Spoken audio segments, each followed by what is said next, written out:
Donc, vous n'êtes pas sans savoir que le Promoville a confié les tâches de facilitation sociale à un groupement, c'est le groupement IDEV et MSA. Donc, le contexte actuel, comme je le disais tout à l'heure, le Promoville a beaucoup de composantes. Donc, au-delà de la composante construction et réalisation des ouvrages, au-delà de la composante réhabilitation, comme le pont de Kanametan, le Promoville a une autre composante de renforcement de capacité. Parce qu'on s'est dit qu'il est bien beau de réaliser des ouvrages, mais autant penser aussi à la pérennisation. Et pour bien pérenniser, je pense qu'il faut bien préserver. Voilà, ce qui justifie aujourd'hui cet atelier-là, essayer de former les CDQ qui constituent aujourd'hui les portes d'entrée donc, du groupement de facilitation sociale, les convoquer et les former un peu sur la sécurité routière et la gestion de l'environnement et la préservation donc, des ouvrages. Bon, par rapport aux difficultés, pour l'instant, bon, alhamdoulilah, on peut dire alhamdoulilah, parce que nous venons juste de démarrer l'activité, l'atelier. C'est vrai qu'il y a eu des activités préalables de préparation. Fallait donc, on a eu à rencontrer les autorités administratives et territoriales, partager avec eux sur les termes de référence donc, de cet atelier et déboucher un peu sur la convocation des services techniques, en tout cas concernés par l'atelier, à savoir le service de transport et le service de l'environnement qui sera là donc demain. Donc nous venons de démarrer, nous n'avons pas, alhamdoulilah, nous n'avons pas encore rencontré de contraintes majeures. Donc nous sommes aujourd'hui avec la commune de Tambacounda dans le cadre d'un atelier de renforcement de capacité des acteurs locaux en vue de la préservation et des ouvrages qui ont été réalisés par Promoville dans la commune de Tambacounda.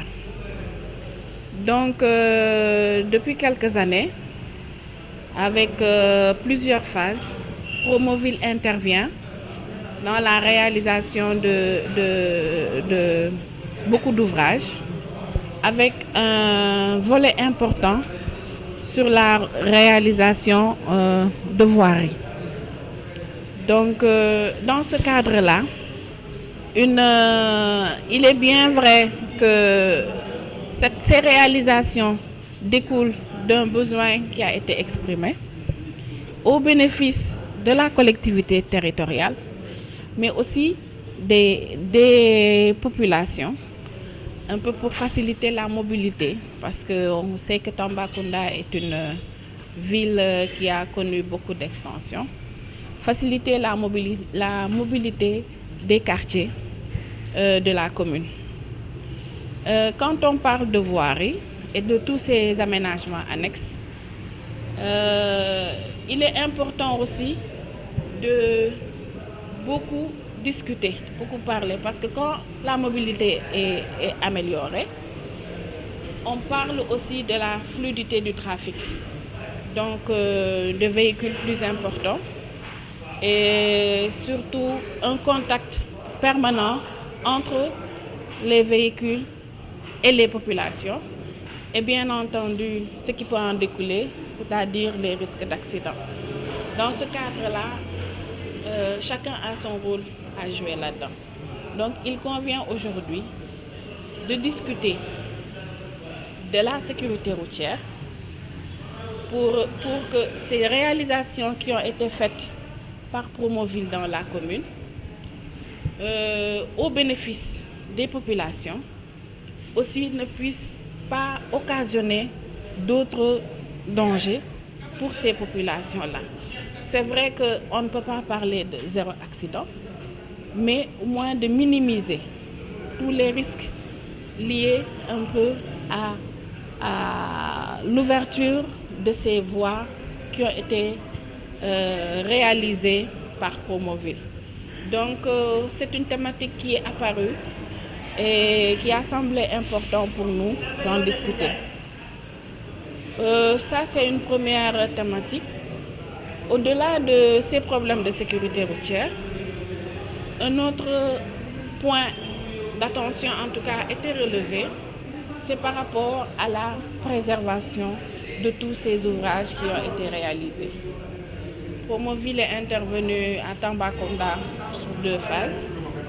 Mais sur cette phase-là, aujourd'hui, l'accent est mis aussi sur comment garder durablement ces ouvrages pour que les bénéfices qui sont attendus de ces ouvrages puissent rester le plus durablement possible. Aujourd'hui, nous sommes réunis ce matin à la mairie de Tambacounda pour une mission de sensibilisation de la population sur les ouvrages de Promoville.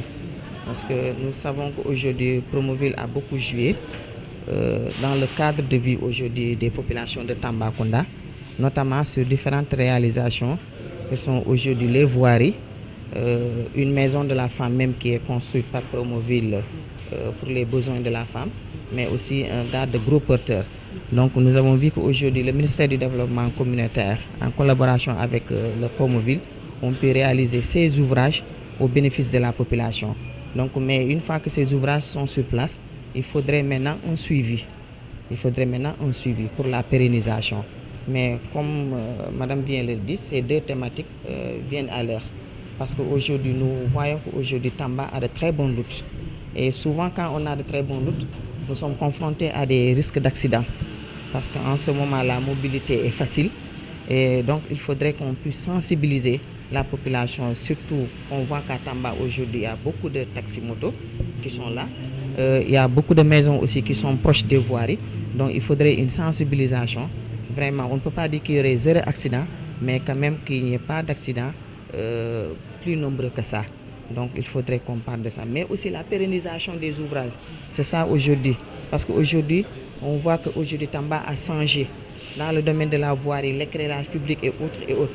Donc, il faudrait que maintenant que ces ouvrages soient pérennes. Maintenant, pour que ça soit pérenne, il faudrait que la population ensemble, surtout avec les CDQ, qu'ils puissent continuer la sensibilisation pour que maintenant ces ouvrages puissent durer à Tamba.